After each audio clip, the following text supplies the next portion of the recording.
กลับมาแล้วกับคลิปที่คนขอเข้ามาเยอะที่สุดคือการที่คนคนหนึ่งอยากจะ glow up อะมันไม่ใช่แค่การที่เราอยากจะดูดีขึ้นเพียงอย่างเดียวแต่มันคือการที่เราต้องการจะเป็นตัวเองในเวอร์ชันที่ดีที่สุดของเราเป็นเวอร์ชันที่ตัวเองภูมิใจเป็นเวอร์ชันที่ตัวเองชอบเป็นเวอร์ชันที่ตัวเองมั่นใจที่สุดการ glow up มันไม่ใช่แค่เราดูผิวดีขึ้นผมสวยขึ้นหรือว่าปัจจัยภายนอกเพียงอย่างเดียวแต่มันคือการ glow up ทั้งภายในและภายนอกและทั้งหมดทั้งมวลเนี่ยมันจะทำให้เรากลายเป็นคนที่มีออร่ากลายเป็นคนที่ดูดีขึ้นกลายเป็นคนที่มีความสุขกับชีวิตมากขึ้นทุกคนรู้ป่ะบางครั้งที่เรารู้สึกว่าเรา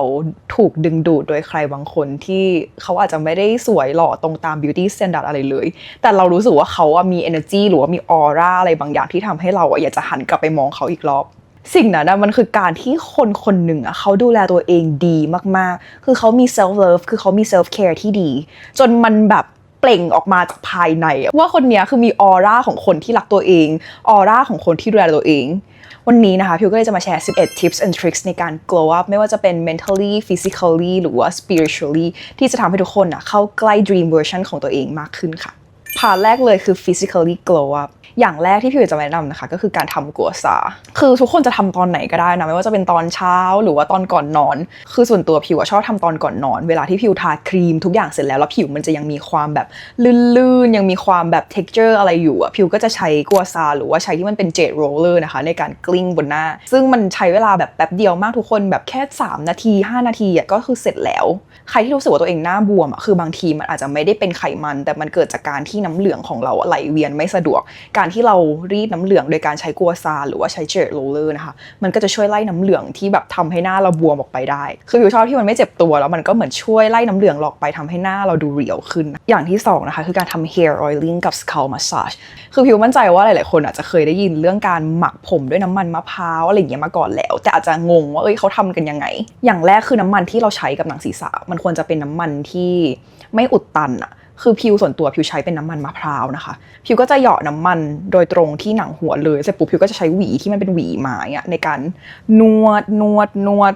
ไปประมาณสัก3นาที5นาทีแล้วเสร็จปุ๊บพิวก็จะพันผมด้วยแรปพลาสติกแล้วก็นอนนะคะคือถ้าเกิดใครไม่มีเวลาจะทำแล้วก็นอนไปเลยก็ได้นะคะหรือถ้าเกิดว่าใครอยากจะทำตอนกลางวันตื่นมาแล้วอะไรเงี้ยก็ทำได้เหมือนกันอย่างน้อยคือให้เราหมักผมตัวเองไว้ประมาณ15นาที30นาทีหรือว่า1ชั่วโมงนะคะเหมือนให้น้ำมันได้แบบได้ซึมเข้าไปที่หนังหัวเราก่อนแต่สิ่งสำคัญคือตอนที่เราสระผมคือทุกคนต้องสระให้สะอาดจนทุกคนรู้สึกว่าหนังหัวมันไม่มันอีกแล้วเพราะว่าถ้าเกิดว่ามันยังมีน้ำมันจากน้ำมันมะพร้าวหรือว่าน้ำมันโรสแมรี่ตกค้างอยู่ที่หนังศีรษะมันอาจจะหมักหมมแล้วก็จะทำให้เราเกิดรังแคได้สรุปง่ายๆก็คือสเต็ปแรกทำ hair oiling ด้วยน้ำมันมะพร้าวหรือว่าน้ำมันโรสแมรี่นะคะจากนั้นก็ต่อด้วยการนวดด้วยมือของเราหรือว่าใช้หวีในการนวดนะคะแล้วก็สเต็ปสุดท้ายก็คือการล้างออกให้สะอาดด้วยแชมพูคือต้องมั่นใจว่าให้มันออกหมดนะทุกคนคือแบบไม่มันแล้วไม่มีอะไรตกค้างแล้วก็คือโอเคผ่านอาจจะทำ hair oiling ไม่ใช่แค่กับหนังศีรษะเพียงอย่างเดียวแต่ว่าอาจจะทำมาจนถึงปลายผมเลยก็ได้นะคะคือถ้าเราหมักผมด้วยน้ำมันมันจะทำให้ผมเราเงาผมเราสวยแล้วก็จะทำให้ผมเราหนาด้วยอันนี้ก็จะเป็นวิธีธรรมชาตินะคะที่ทุกคนแบบสามารถทำที่บ้านได้เลยแบบว่าอุปกรณ์ไม่เยอะมากนะพิวก็ชอบเหมือนกันอาจจะทำมาทีละครั้ง2ครั้งถ้ามีเวลาอย่างที่3คือการกิน whole foods หรือว่าเป็นอาหารที่ไม่แปรรูปคือเมื่อก่อนพิวเป็นคนที่ไม่ทำอาหารกินเองเลยแต่ว่าตอนที่พิวไปแลกเปลี่ยนก็คือเหมือนแทบจะเป็นช่วงเดียวในชีวิตที่พิวทำอาหารแล้วตอนนี้พิวก็ได้กลับมาทำอาหารอีกครั้งพิวก็รู้สึกว่ามันดีมากพิวรู้สึกว่า energy ของพิวในแต่ละวันมันดีมากๆเพราะว่าพิวเริ่มต้นวันด้วยการกินอาหารที่มันมีประโยชน์ต่อร่างกายนะคะอย่างอาหารที่พิวทำพิวก็จะพยายามไม่เลือกอะไรที่มันเป็นอาหารแปรรูปเลยพิวจะกินเป็นผักกินเป็นเนื้อสัตว์กินเป็นโปรตีนนะคะก็คือจะไม่กินพวกที่มันเป็นอาหารกระป๋องหรือว่าเป็นอาหารหมักดองอะไรพวกเนี้ยคือพิวรู้สึกว่าการที่เราทำอาหารเองมันทำให้เราสามารถควบคุมวัตถุดิบที่เราจะทำได้และที่สำคัญคือมันทำให้เราสามารถควบคุมปริมาณได้มันก็เลยจะทำให้เราไม่กินอาหารมากเกินความจำเป็นด้วยบางครั้งพิวไปกินอาหารนอกบ้านอย่างเงี้ยแล้วพิวรู้สึกว่าพิวอิ่มแล้วแต่พิวรู้สึกว่าพิวเสียดายพิวก็พยายามกินให้มันหมดซึ่งแบบการที่เราพยายามกินให้มันหมดพิวรู้สึกว่ามันทำให้พิวอ้วนเพราะว่าพิวกินอาหารเยอะเกินความจำเป็นที่ร่างกายของพิวต้องการคือจริงๆหลายคนอาจจะคิดว่าอาหารคลีนมันไม่อร่อยแต่สำหรับพิวคือพิวทำแล้วพิวรู้สึกว่ามันอร่อยมากทุกคนคือมันสามารถปรุงโดยที่เราไม่ได้จำเป็นต้องใส่ผงชูรสอะไรเลยคือพิวใช้แค่เกลือพริกไทยแค่นี้เลย แล้วพิวรู้สึกว่าอาหารที่พิวทำมันมีประโยชน์แล้วมันก็อร่อยมากมันเลยทำให้พิวอยากจะกินทุกวันพิวมั่นใจว่าทุกคนน่าจะรู้อยู่แล้วว่าแบบลำไส้ของเรามันก็คือสมองที่2ของร่างกายพอทุกอย่างที่ลำไส้มันดูดซึมคือมันมีผลต่อตัวเราหมดเลยว่าเราจะรู้สึกยังไงมีอารมณ์ยังไงพิวเลยให้ความสำคัญกับเรื่องนี้มากๆเพราะช่วงนี้พิวกำลังอินกับเรื่องพวกอาหารแล้วก็ nutrition มากๆมันคือการ glow up แบบจริงๆอย่างที่4นะคะคือการแต่งตัวให้เหมาะสมกับตัวเองคือบางครั้งเราเห็นคนอื่นใส่แบบนี้แล้วสวยเราเห็นดาราใส่แบบนี้แล้วสวยแต่พอเราไปใส่บ้างคือมันไม่สวยเหมือนที่เขาใส่คือทุกคนรู้ป่าวว่ามันเพราะอะไรมันเป็นเพราะว่าเรามีสีผิวต่างกันเรามีบุคลิกมีรูปร่างมี personality ที่ต่างกันคือบางครั้งเราเห็นดาราเขาใส่ชุดนั้นออกมาแล้วมันสวยเพราะว่ามันเป็นเพราะว่าชุดนั้นมันเหมาะกับรูปร่างของเขาแต่รูปร่างของเรามันอาจจะไม่เหมือนเขาเลยคือสมมติเขาขายาวมากแต่เราเป็นคนขาสั้นอย่างเงี้ยเราไปใส่เสื้อผ้าเหมือนเขามันอาจจะทำให้เราดูขาสั้นกว่าเดิมให้ทุกคนลองไปสังเกตดูว่าแต่งตัวแบบไหนแล้วมีคนชมก็คือแบบนั้นแหละคือแบบที่เหมาะกับเราคืออย่างพิวอย่างเงี้ยพิวไปทำ personal color มานะคะแล้วก็ไปทำ personal balance มาคือถ้าใครมีงบพิวแนะนำนะ personal color ของพิวเป็นสี summer pale ซึ่งสีที่พิวใส่มันก็จะเป็นสีอ่อนๆแบบอย่างเงี้ยสีอย่างเงี้ยใส่ได้เพราะว่ามันเป็นสีอ่อนนะคะแล้วอย่าง personal balance อย่างเงี้ยมันก็จะช่วยบอกสไตล์ที่เหมาะสมกับเราได้ว่าเราควรจะใส่เอวสูงเอวต่ำหรือว่าควรจะใส่คอเสื้อแบบไหนที่มันเข้ากับรูปหน้าเราเข้ากับรูปร่างเราพี่รู้สึกว่ามันเป็นการลงทุนที่พี่รู้สึกว่ามันคุ้มค่ามากเพราะว่าการที่เราไปทำอะไรเงี้ยมันเหมือนเป็นการลงทุนครั้งเดียวแล้วมันทำให้เรารู้จักตัวเองมากขึ้นเพราะว่าการที่เราเลือกสีที่ถูกต้องเลือกสไตล์ที่ถูกต้องมันจะทำให้เราดูแบบเอาง่ายคือมันดูเข้าทุกคนมันดูแบบคนนี้แบบ put together เก็ทใช่ปะพาร์ทที่2 mental glow up นะคะอย่างที่5คือการเรียนรู้สิ่งใหม่ๆทุกคนรู้ป่าวว่าการที่เราเรียนสิ่งใหม่ๆมันมีประโยชน์กับสมองของเรามากๆคนที่เขาแบบโอเคสูงอายุแล้วอายุ40 50 60แต่ว่าเขายังอ่านหนังสือเขายังเรียนดนตรีเขายังเรียนกีฬาคือพิวมั่นใจว่าความจำเขาจะดีมากๆเขาจะไม่ค่อยมีปัญหาเรื่องแบบความจำเสื่อมอะไรพวกเนี้ยเพราะว่าพิวเคยไปฟังมาว่าการที่เราเรียนรู้สิ่งใหม่ๆมันจะมีเซลล์ในสมองสร้างขึ้นเยอะมากๆมันเลยทำให้เขามีความจำที่ดีแล้วก็มีความเสี่ยงที่จะเป็นพวกโรคอัลไซเมอร์หรือว่าโรคหลงลืมน้อยกว่าคนอื่นไม่ว่าจะเป็นไปลองเรียนทำอาหารไปลองเรียนโยคะไปลองเรียนเล่นเทนนิสอย่างเงี้ยคือการที่เราให้สมองของเราเจอกับสิ่งใหม่ๆเป็นประจำมันจะทำให้สมองได้เรียนรู้แล้วก็ได้สร้างเซลล์ใหม่ๆขึ้นมาทุกครั้งที่เราไปเรียนมันจะทำให้เรารู้สึกสดชื่นเพราะว่าเหมือนเราได้ทำอะไรที่เราไม่เคยทำมาก่อนมันจะมีความตื่นเต้นมันจะมีความแปลกใหม่มันจะมีความรู้สึกดีๆที่ตามมาหลังจากที่เราเรียนอะไรใหม่ๆที่เราชอบคือมันไม่จำเป็นจะต้องเป็นอะไรที่ยิ่งใหญ่เลยแต่ว่าขอเพียงแค่ให้สมองเราได้ใช้งานบ้างแค่นั้นเองอย่างที่6นะคะคือการฟังพอดแคสต์หรือว่าการอ่านหนังสือที่ให้แรงบันดาลใจกับเราคือจริงๆมันจะเป็นหัวข้ออะไรก็ได้ที่ทุกคนรู้สึกว่าทุกคนสนใจแล้วก็ทุกคนรู้สึกอินกับสิ่งนั้นส่วนตัวพิวชอบเรื่อง neuroscience กับ psychology มากๆพิวก็จะอ่านเกี่ยวกับอะไรพวกเนี้ยค่อนข้างเยอะแล้วก็ถ้าเกิดทุกคนสังเกตเอาหลายๆคลิปของพิวอย่างเงี้ยพิวก็จะเหมือนมีสอดแทรกเรื่อง neuroscience หรือว่าเรื่อง psychology เข้ามาด้วยตลอดเพราะว่าพิวรู้สึกว่ามันเป็นสิ่งที่เข้าใจง่ายแล้วมันก็ทำให้ทุกคนเห็นภาพมากขึ้นว่าทำไมเราถึงทำในสิ่งที่เราทำคืออาจจะเปิดฟังในตอนที่เรากำลังทำกับข้าวกำลังแปรงฟันหรือว่ากำลังไปทำงานอย่างเงี้ยพิวก็รู้สึกว่าอย่างน้อยมันก็เป็นการ charge energy ให้เราได้ในตอนเช้าหรือว่าตอนกลับบ้านนะคะอย่างที่7คือการตั้ง screen time แล้วก็ปิด notification คืออย่างพิวอย่างเงี้ยพิวจะพยายามจำกัดระยะเวลาที่พิวเล่นโซเชียลมีเดียให้ไม่เกิน 2-4 ชั่วโมงต่อวันคือเหมือนบางทีเราถ่ายแล้วมันก็ผ่านไปแล้วไม่รู้กี่ชั่วโมงมันทำให้เราไม่รู้ตัวการที่เรากำหนด screen time ของแต่ละแอปมันก็จะเหมือนเป็นการควบคุมเราไกลๆว่าแบบเฮ้ยมันเกินลิมิตแล้วนะแบบหยุดเล่นโทรศัพท์ได้แล้วนะคือในโทรศัพท์ของเรามันจะมีให้ตั้งโหมดโฟกัสโหมดพระจันทร์อะไรเงี้ยคือถ้าเกิดว่าในช่วงที่พิวทำงานอยู่พิวจะตั้งให้มันเปิดอัตโนมัติเป็นโหมดโฟกัสเราจะได้รับการแจ้งเตือนแค่จากแอปที่เราตั้งไว้เท่านั้นพวกแอปโซเชียลมีเดียมันก็จะไม่เด้งเลยมันก็จะเด้งแค่แอปงานที่เราเลือกนะคะให้มันเด้งซึ่งพิวรู้สึกว่าทุกคนมันเป็นอะไรที่ดีมากมันทำให้พิวโฟกัสกับการทำงานได้แบบดีมากๆแล้วก็อีกอย่างหนึ่งก็คือตอนเช้ากับก่อนนอนนะคะพิวก็จะเซตในโทรศัพท์ให้มันเป็นช่วงเวลามีไทม์ก็คืออาจจะประมาณ1ชั่วโมงหรือ2ชั่วโมงอย่างเงี้ยมันก็จะทำให้เราไม่ได้รับการแจ้งเตือนจากใครเลยเป็นเหมือนช่วงเวลาที่ทำให้เราได้อยู่กับตัวเองจริงๆเราตั้งเวลาได้หมดเลยว่าเราจะให้มันเริ่มแต่กี่โมงให้มันหยุดกี่โมงใครที่รู้สึกว่าตัวเองไม่ค่อยมีสมาธิหรือว่าติดโทรศัพท์นะคะพิวแบบแนะนำมากๆส่วนตัวพิวรู้สึกว่าแบบมันเห็นผล อย่างที่8นะคะคือการทำแพลนรายสัปดาห์หรือว่า weekly to do list อาจจะทำในแอป Calendar ของ Apple หรือว่า Google Calendar หรือว่า Notion นะคะมันก็จะทำให้เราสามารถวางแผนสัปดาห์ของเราได้ว่าวันนี้เราจะทำอะไรบ้างตื่นเช้ามาทำอะไรตอนเย็นทำอะไรระหว่างวันทำอะไรคือพี่รู้สึกว่าการที่เราแพลนไปทั้งอาทิตย์เลยมันจะทำให้เราเห็นภาพรวมของอาทิตย์นั้นได้ชัดเจนเหมือนบางครั้งถ้าสมมติมีใครต้องการจะนัดเราอะไรเงี้ยเราก็จะได้รู้ล่วงหน้าว่าเราไม่ว่างตรงนี้นะเพราะว่าเรามีงานนู้นนี้นั้นอะไรอยู่ในนั้นแล้วมันเหมือนเรารู้ล่วงหน้าแล้วว่าชีวิตเรามันจะเป็นแบบนี้ในแต่ละวันคือเมื่อก่อนชีวิตพิวเป็นชีวิตที่ไม่มีรูทีนเลยแล้วพิวบอกเลยนะว่าในแต่ละวันคือพิวทำอะไรไม่เสร็จเลยสักอย่างเดียวเพราะว่าไม่รู้จะทำอะไรคือเหมือนตื่นมาแล้วก็งงว่าวันนี้ทำอะไรดีเหมือนนึกไม่ออกแต่การที่เราทำ time blocking plan ทั้งสัปดาห์ทำให้เราสามารถทำงานทุกอย่างเสร็จได้ตามกำหนดโดยที่เราไม่รู้สึกว่าเราโลกหรือว่าเครียดเลยใครที่ตอนนี้ไม่เคยทำ to do list เลยพิวแนะนำให้ทุกคนลองทำเป็น daily to do list ไปก่อนนะคะอย่างเช่น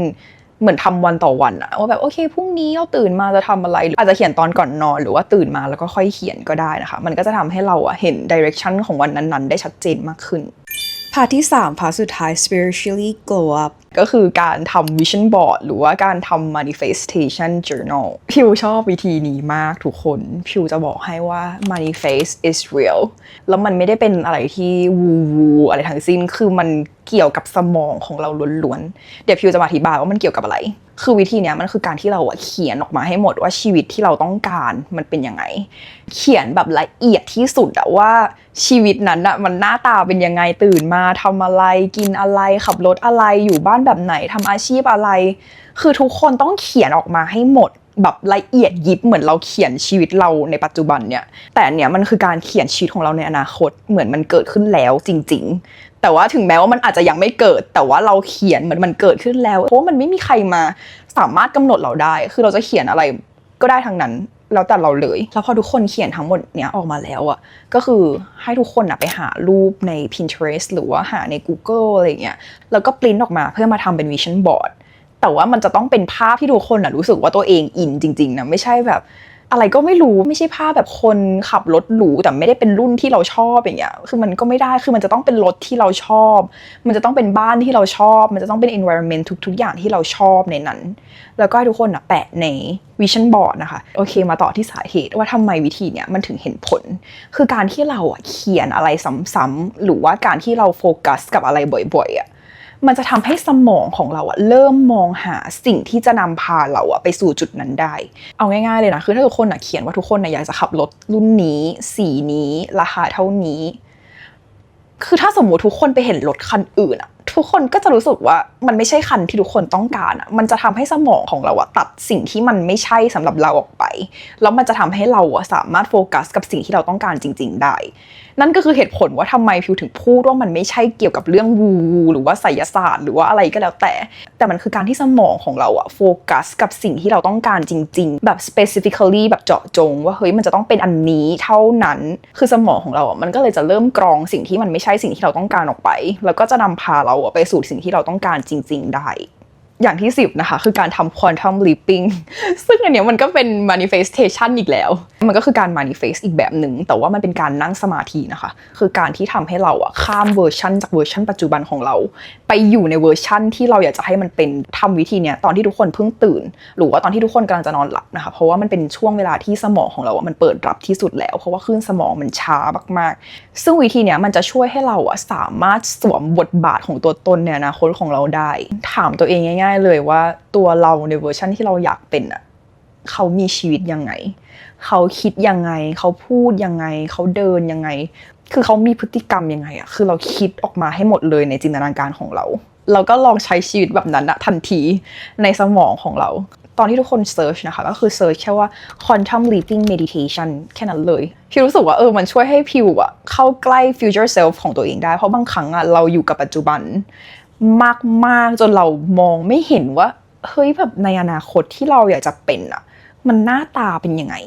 วิธีเนี้ยพี่เลยรู้สึกว่ามันทำให้เหมือนภาพตัวตนในอนาคตของเรามันชัดเจนขึ้น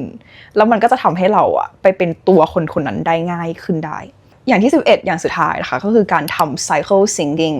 ซึ่งวิธีเนี้ยมันคือการที่เราทำทุกอย่างตามรอบฮอร์โมนของเราก็คือการที่เราวางตารางงานหรือว่าใช้ชีวิตประจำวันตาม hormonal phase ของเราถ้าเราอยู่ในช่วง follicular อย่างเงี้ยมันก็คือเป็นช่วงเวลาที่เราสามารถ active ได้เพราะว่าฮอร์โมนของเรามันอยู่ในช่วง peak มันจะทำให้เรามีแรงทำอะไรทุกๆอย่างได้เยอะมากๆโดยที่เราไม่รู้สึกว่าเราเหนื่อยหรือว่า burn out แต่ถ้าเกิดว่าเราอยู่ในช่วง luteal phase มันจะเป็นช่วงที่เราต้อง slow down หรือว่าทำงานน้อยลงเพราะว่าช่วงเนี้ยถ้าเกิดว่าเราทำงานหนักๆมันจะเป็นการฝืนธรรมชาติของฮอร์โมนเรามากๆมันจะทำให้เราเหนื่อยง่ายยกตัวอย่างง่ายๆเลยถ้าสมมติทุกคนอยู่ในช่วง follicular ใช่ปะแล้วทุกคนก็ไปเดินเขาเนี่ยเป็นกีฬา extreme แล้วทุกคนรู้สึกว่าโอ้โหสนุกมากแล้วทุกคนไปทำอีกรอบในตอนที่ตัวเองอยู่ในช่วง luteal phase ทุกคนจะรู้สึกว่าเฮ้ยทำไมวันนี้มันเหนื่อยจังเลยทำไมวันนี้มันไม่สนุกเหมือนครั้งที่แล้วเนี่ยแหละคือคำตอบว่าทำไมเพราะว่าฮอร์โมนของเรามันไม่เหมือนเดิมตอนที่เราอยู่ในช่วง luteal phase เราจะไม่มีแรงแต่ช่วงที่เราอยู่ใน follicular phase เราจะมีแรงเยอะมากๆคือหลายๆครั้งที่เราเบิร์นเอาท์มันอาจจะเป็นแค่ว่าเราใช้ชีวิตไม่ตรงตาม hormonal phase ของเราสิ่งนี้ใช้ได้กับผู้หญิงเท่านั้นนะคะเพราะว่าผู้ชายฮอร์โมนมันคงที่มันไม่มีอะไรที่แบบ fluctuate เหมือนผู้หญิงคือผู้หญิงเรามีฮอร์โมนขึ้นลงตลอดเวลานั่นก็คือเหตุผลว่าทำไมเดี๋ยวอารมณ์ดีบ้างเดี๋ยวอารมณ์ไม่ดีเดี๋ยวเหนื่อยง่ายบ้างเดี๋ยวขยันบ้างเนี่ยแหละมันมีผลมาจากฮอร์โมนของเรานะคะซึ่งผู้หญิงทุกคนบนโลกนี้เป็นหมดแต่ว่าเราก็คือเรียนรู้ที่จะทำให้เราสามารถใช้ชีวิตตามรอบฮอร์โมนของตัวเองได้เพื่อประสิทธิภาพในการทำงานสูงสุดแล้วก็เราก็จะได้ไม่เบิร์นเอาท์ด้วยการ glow up มันไม่ใช่การที่เราจะต้องเปลี่ยนไปเป็นคนอื่นแต่มันคือเราเป็นตัวเองในเวอร์ชันที่ดีขึ้นเป็นตัวเองในเวอร์ชันที่เราชอบและอยากจะเป็นจริงๆมันคือการที่เราเอาเวอร์ชันที่ดีที่สุดของตัวเองออกมาคือบางครั้งเราใช้ชีวิตของเราไปเรื่อยๆเราก็ไม่รู้หรอกว่าเฮ้ยเวอร์ชันที่ดีที่สุดของเรามันหน้าตาเป็นยังไงแต่ว่าถ้าเกิดว่าทุกคนได้มาลองคิดได้มาลองตกผลึกกับตัวเองทุกคนจะรู้เลยว่าเวอร์ชันที่ดีที่สุดของเรามันหน้าตาเป็นยังไงทุกคนอย่าลืมว่าเรามีเพียงหนึ่งเดียวในโลกนี้และบนโลกเนี้ยมันจะไม่มีใครเหมือนเราอีกแล้วคือทุกคนมีความยูนิคมีความพิเศษในแบบของตัวเองแล้วตัวตน future self ของทุกคนก็กำลังรอทุกคนในวันเนี้ยไปเป็นเวอร์ชันที่ดีที่สุดของทุกคนอยู่เสมอใครทำครบ11ข้อนี้นะคะพี่บอกเลยว่าเก่งมากๆและพี่มั่นใจว่าทุกคนจะสามารถเป็นตัวเองในเวอร์ชันที่ดีที่สุดได้อย่างแน่นอนค่ะก่อนจบคลิปนี้เหมือนเดิมนะคะพี่ก็มีการบ้านให้ทุกคนทำอย่างแรกเลยคือการเขียนถึงเวอร์ชันที่ดีที่สุดของตัวเองคือพี่บอกเลยนะว่าวิธีนี้มันเป็นอะไรที่แบบสนุกมากๆมันเหมือนเราสร้างตัวละครในเกมแต่ว่าตัวละครมันคือชีวิตของเราจริงๆทุกคนอาจจะลองหาเวลาสัก10 นาทีกับตัวเองนะคะหยิบสมุดมาเล่มนึงหยิบปากกามาอันนึงแล้วก็เขียนออกมาให้หมดเลยว่าตัวตนของเราในเวอร์ชันที่ดีที่สุดหน้าตาเป็นยังไงเราให้ทุกคนสวมบทบาทของตัวตนนั้นดูไม่ว่าจะเป็นพฤติกรรมการกินไม่ว่าจะเป็นพฤติกรรมการพูดเขาพูดกับตัวเองยังไงเราก็ลองพูดกับตัวเองแบบนั้นดูเขาพูดกับคนอื่นยังไงเราก็ลองพูดกับคนอื่นอย่างนั้นดูอย่างที่2นะคะให้ทุกคนลองทำอาหารกินเอง